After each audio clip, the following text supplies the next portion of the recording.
in the game to see the boxing voice. Boxing Voice here with renowned Sampson Lewkowicz. Sir, unfortunately your fighter didn't get the win tonight in Yayo against Adam Lopez. What are your impressions after the fight now that it's over? Well, I believe that it's not the first time and it will not be the last that my God, he get a very bad decision. Tonight it was very bad for New Jersey on charging because including one of the charges is in the hospital in this moment. And I plead now to all the commissioners worldwide that check the officials, the judges, and the referee of his health, because what happened tonight is that this man, I don't know his health, but he definitely comes sick, and he charged very badly, very poor, and probably because he was sick, not because he's inept or something wrong, or he didn't see the fight the way everybody saw the fight. But I believe that the same way that you check the boxers before the fight, the doctor is supposed to check all the officials to see if he's healthy and if he feels good. Now, I'm surprised that when you're sick, you not continue charging the life of the fighters. You're supposed to go to the commission and say, listen, I don't feel so well, put somebody else. That man, he didn't do it, and probably by now, it'd be much better because he will go straight to the hospital and no way to faint and go to the hospital. So I plead to all the commissioners to please to check all the officials before the fight if he's healthy to judge or healthy to referee. Okay, that's kind of something new that we haven't seen, but there is a lot of issues that go on as far as the commissions in different states, but nothing really seems to make a ripple in the water. What can you think can be done to aid this?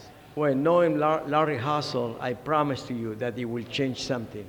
Larry Hassel is one of the best commissioners nationwide, and I know that he will do something, especially on the health of the officials. Happened to me exactly the same thing when he fought Gabriel Campillo in Texas. Then when he was in dialysis, a judge that he have a dialysis, he cannot referee because it's not healthy enough. And the life of, and the future, not only of the boxer, the family of the boxer is in jeopardy because he didn't feel good that night and he did a bad judgments. Yeah, I remember that fight. I was at that fight in Texas, the fight with your fighter Campillo. But moving on, because you're like that just shows you're a very busy man. You have your hands on a lot of different things, and you work with a lot of fighters.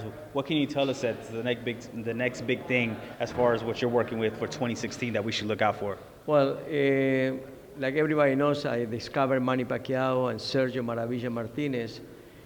My next one, it will be David Red Flag Benavidez, the younger brothers of the champion, Jose Benavidez Jr.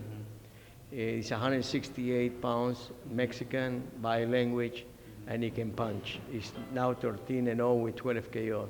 I believe we need to watch him very closely. The same thing with Javier Fortuna, El Abejon from Dominican Republic. Another one is Jonathan Guzman, King Solomon, that is 20-0 with 20 KOs.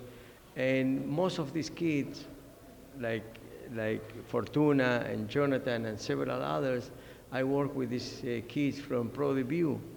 And I believe that that is part of finding a good talent. So I got it from scratch. So nobody can say that nobody give me nothing.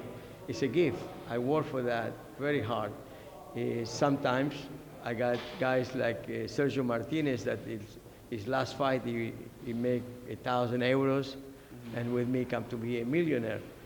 And I'm so proud of Sergio because I never have a contract, and he make millions of dollars. So I'm very, very happy because he can tell me I don't need you anymore. But the man, like he was inside and outside the ring of Sergio Maravilla Martinez, is untouchable. Yeah, and I do want to touch on a fighter that I am familiar with from Arizona, and Benavidez. You know, even when he was an amateur, he was working with sparring with Triple G, Kelly Pavlik, and there was even tales of where in the gym he was handling or getting the better of guys like Kelly Pavlik. And now I know him personally, so I know he's programmed where his father said he just goes home, goes to bed, doesn't have to worry about him out in the streets. So what is it about him that you can think could make a splash? Because it's rare seeing Mexican American fighter that big and that strong. Well, first of all, when I got him, already I have two fights. He fought for me, under my banner. Benavidez, he was not a fighter that he was 100% dedicated to the sport.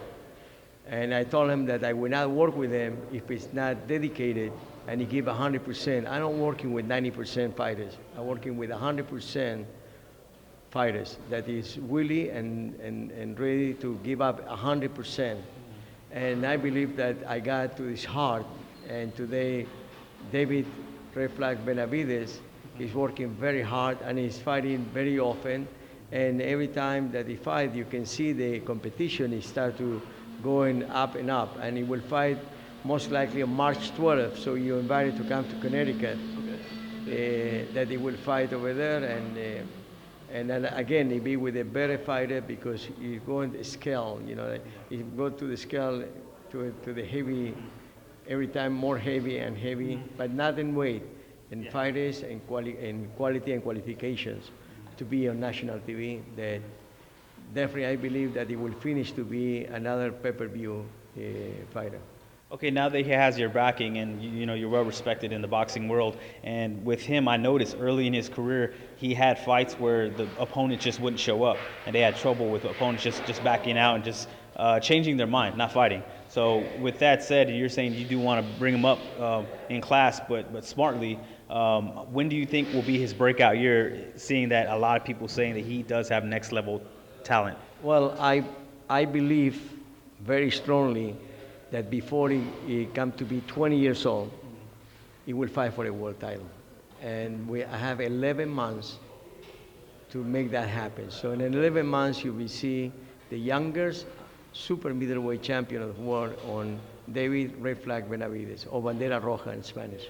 Okay, 20 years old. That'll be something that we haven't seen, especially with a kid like this, in a long time. So how realistic is that? I mean, because with all the politics and everything, do you have the leeway where you don't have to worry about the pitfalls of the politics of what's going on today, and that you can make that happen?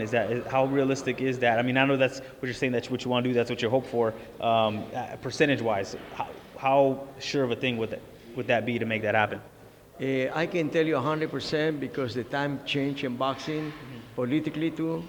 And if you have a good talent and you have a young man that will make history, all the sanction bodies, you want that man. And I believe that Benavidez will be right there for the presidents of each sanction body. He would love to have a champion of these qualifications. Okay, I appreciate the time, sir. We will have affiliates at that event, and they'll definitely catch up with you and talk to you more about this subject and with David himself. But I appreciate the time and the insight. Always a pleasure, and thank you. Thank you very much, and God bless you all. Rod, signing out. No other sight in the game could see the boxing voice.